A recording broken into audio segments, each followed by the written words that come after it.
നമസ്കാരം. മലയാളി വാർത്തയിലേക്ക് സ്വാഗതം. പോരാളി ഷാജിയുടെയും കൂട്ടരുടെയും കലിപ്പങ്ങ് തീരുന്നില്ല. പി ജയരാജനെയും മകനെയും ഒക്കെ പറഞ്ഞതാണ് ഇവരെ അങ്ങ് പൊള്ളിക്കുന്നത്. രാഹുൽ മാങ്കൂട്ടത്തിൽ പി ജയരാജന്റെ മകനെതിരെ വിമർശനം ഉന്നയിച്ചത് പോരാളി ഷാജിയുടെ കലിപ്പ് കൂട്ടുകയാണ്. ഇപ്പോൾ രാഹുൽ മാങ്കൂട്ടത്തിനെതിരെ കലിപ്പിച്ച് രംഗത്ത് വന്നിരിക്കുകയാണ് പോരാളി ഷാജി. പോരാളി ഷാജി ഇട്ട കുറിപ്പ് ഇപ്പോൾ പല CPM സൈബർ ഗ്രൂപ്പുകളും വൈറലാക്കുകയാണ്. പ്രതിപക്ഷത്തിന്റെ രാഹുൽ മാങ്കൂട്ടത്തിലിനെ ഞങ്ങൾ ഇപ്പോൾ തീർക്കുമെന്നാണ് ഇവരുടെ പ്രഖ്യാപനം. എന്തായാലും പോരാളി ഷാജിയുടെ ആ കുറിപ്പ് നോക്കാം. പി ജയരാജന്റെ മകൻ ജെയിൻ രാജ് 13 വർഷം ദുബായിൽ ജോലി ചെയ്തിരുന്നു. അതിനു മുൻപും ഇപ്പോഴും നാട്ടിൽ കൂലിപ്പണിയെടുത്ത് ജീവിക്കുന്നു. നഴ്സായ അദ്ദേഹത്തിന്റെ ഭാര്യ അബുദാബിയിലെ പ്രശസ്തമായ ആശുപത്രിയിൽ ഇപ്പോഴും നഴ്സിംഗ് ജോലി ചെയ്തു വരുന്നു. ഇവരുടെ രണ്ടുപേരുടെയും ദീർഘകാലത്തെ അധ്വാനം സ്വരുക്കൂട്ടി ബാങ്കിൽ നിന്ന് 17 ലക്ഷം രൂപ ലോൺ കൂടി ചേർത്തുണ്ടാക്കിയ വീടാണ് ആദ്യ ചിത്രത്തിലുള്ളത്. ഇക്കാലത്ത് നാട്ടിലും ഗൾഫിലും ഒക്കെയായി നയിച്ച് തിന്നുന്നവർക്കും ഉണ്ടാക്കാൻ കഴിയുന്ന കുഴപ്പമില്ലാത്ത നല്ലൊരു വീടാണ് ആദ്യത്തേത്. ഇതിവിടെ പറയാൻ കാരണം ജയരാജന്റെ മകൻ ജെയിൻ രാജ് ഇരുനില വീടുണ്ടാക്കി കളഞ്ഞതായി ആ ചൊറിയൻ കഞ്ഞിക്കുഴി രാഹുൽ മാങ്കൂട്ടത്തിന്റെ കരച്ചിലുകൾ. ഇനി ബാക്കിയുള്ളത് രാഹുൽ മാങ്കൂട്ടം എന്ന ജീവിതത്തിൽ ഇന്നേ വരെ ഒരു പണിക്കും പോകാത്ത, മേലനങ്ങി ഒരു സേവന വാരത്തിന് പോലും പോകാത്ത കഞ്ഞിക്കുഴി കോപ്പി രാഹുൽ മാങ്കൂട്ടത്തിന്റെ വാഹകൻ ഈയിടെ വൻ തുക വിലയുള്ള ഒരു കാറ് വാങ്ങിയതും അതിൽ നിന്ന് ക്രിമിനലുകളെ പിടിച്ചതും വലിയ വാർത്തയായിരുന്നു. നയാ പൈസയുടെ ജോലിക്ക് പോകാത്ത രാഹുലിന് എങ്ങനെ ഇത്രയും വിലയുള്ള കാറ് വാങ്ങി എന്നതും എങ്ങനെ ഇത് മെയിൻറ്റെയിൻ ചെയ്യുന്നു എന്നതിനും ഈ കള്ളൻ ഇന്നേ വരെ ഉത്തരം നൽകിയിട്ടില്ല. ബാക്കിയുള്ളത് കോടികൾ വിലമതിക്കുന്ന ഇയാളുടെ ആഡംബര വീട്. ചോദിക്കുമ്പോൾ പറയുന്നത് ഇതിൽ കുറച്ചൊക്കെ അപ്പന്റെയും അമ്മയുടെയും സമ്പാദ്യമുണ്ടെന്നാണ്. അല്ല മോനെ, നിന്റെ അപ്പനും അമ്മയ്ക്കും ഇതിനു മാത്രം കോടികൾ വരുമാനമുണ്ടായിരുന്നോ? ഇനി ഉണ്ടെങ്കിൽ തന്നെ ദീർഘകാലം ജെയിൻ രാജിന്റെ ബാങ്ക് ഉദ്യോഗസ്ഥയായ അമ്മയ്ക്കും കുറെ കാലം MLA ആയിരുന്ന പി ജയരാജനും അത്യാവശ്യം ശമ്പളവും നീക്കിയിരിപ്പും ഉണ്ടായിരിക്കില്ലേ? അവർക്കത് വെച്ച് ഒരു വീട് ഉണ്ടാക്കിക്കൂടെ? അല്ലെങ്കിൽ മകന് കൊടുത്തുകൂടെ? നിന്നെ പോലെ കട്ടും കൈയിട്ട് വാരിയും കുതികാൽ വെട്ടിയും നടക്കുന്നവന്മാർക്ക് മാത്രമേ വീടുണ്ടാക്കാൻ പറ്റുമെന്നുണ്ടോ? നിങ്ങൾ പരിപ്പുവടയും കട്ടൻ ചായയും മാത്രം കുടിച്ചാൽ മതി എന്നൊരു ലൈൻ കയ്യിൽ തന്നെ വെച്ചാൽ മതി രാഹുലെ കാട്ടുകള്ള. ഇതായിരുന്നു പോരാളി ഷാജി ഇട്ട കുറിപ്പ്.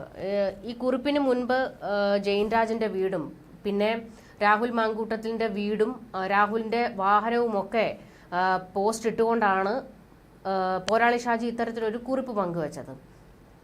പ്രതിപക്ഷത്തു നിന്നും PJക്കെതിരെയും PJയുടെ മകനെതിരെയും ശക്തമായ രീതിയിൽ വിമർശിച്ചത് രാഹുലായിരുന്നു. അതുകൊണ്ട് തന്നെയാണ് പോരാളി ഷാജിയും കൂട്ടരും ഇപ്പോൾ രാഹുലിനെതിരെ തിരിഞ്ഞിരിക്കുന്നത്. എന്തായാലും പോരാളി ഷാജി പറഞ്ഞതിൽ ചില വസ്തുതകൾ കൂടി നമ്മൾ കാണണം. അത് മറ്റൊന്നുമല്ല, രാഹുലിന്റെ വസ്തുവകകളുടെയും കാറിന്റെയും ഒക്കെ കാര്യം ചൂണ്ടിക്കാട്ടുമ്പോൾ ശരിയാണ്, അതിന്റെ നീക്കിയിരിപ്പ് എവിടെ നിന്നാണ് എന്നും രാഹുലിന് എവിടെ നിന്നാണ് ഇത്രയും പണം എന്നതും ചോദ്യചിഹ്നമായി തന്നെ കിടക്കുകയാണ്. അതിനുള്ള ഉത്തരം രാഹുൽ മാങ്കൂട്ടം തന്നെ നൽകുമെന്ന്, പോരാളി ഷാജിക്ക് മറുപടി കൊടുക്കുമെന്ന് നമ്മൾ കരുതുകയാണ്. കാരണം ഒരാൾക്ക് നേരെ ഒരു ആരോപണം ഉന്നയിക്കുമ്പോൾ തന്റെ ഭാഗവും ക്ലിയർ ആയിരിക്കും. അപ്പോൾ ജെയിൻ രാജിന് നേരെ ഒരു ആരോപണം ഉന്നയിക്കുമ്പോൾ തന്റെ ഭാഗവും ന്യായമുള്ളതായിരിക്കണമല്ലോ രാഹുലെ. അതുകൊണ്ട് തന്നെ എന്തായാലും പോരാളി ഷാജി ഉയർത്തിയ ഈ ചോദ്യങ്ങൾക്കൊക്കെ രാഹുൽ മറുപടി കൊടുക്കുമെന്ന് നമുക്ക് പ്രതീക്ഷിക്കാം. ഒരു കാര്യം ശരിയാണ്, ഈ രാഷ്ട്രീയക്കാർക്കൊക്കെ ഇതിന് മാത്രം പണം എവിടെ നിന്നാണ്? വലിയ വീട്, വാഹനങ്ങൾ, ഇതിനൊക്കെയുള്ള പണം ഇവർക്ക് അതിനുള്ള സ്രോതസ് എന്താണ്, അതിന്റെ വഴി എന്താണ് എന്ന് ഈ രാഷ്ട്രീയക്കാർ, ജനപ്രതിനിധികൾ ജനങ്ങൾക്ക് മുൻപിൽ ബോധ്യപ്പെടുത്തേണ്ടത് ഉത്തരവാദിത്വമാണ്. അത് മറ്റാരുടെയും ഉത്തരവാദിത്വമല്ല, നിങ്ങളുടെ തന്നെ ഉത്തരവാദിത്വമാണ്. പിന്നെ പോരാളി ഷാജിയിലേക്ക് വരികയാണെങ്കിൽ PJക്ക് നേരെയും അല്ലെങ്കിൽ PJയുടെ മകന് നേരെയും ഒക്കെ വലിയ രീതിയിലുള്ള വിമർശനം വരുമ്പോഴും പി ജയരാജൻ മൗനം പാലിക്കുകയാണ്. എന്തുകൊണ്ട് പി ജയരാജൻ ഇതിനൊന്നും മറുപടി പറയുന്നില്ല എന്ന ചോദ്യം ശക്തമാണ്.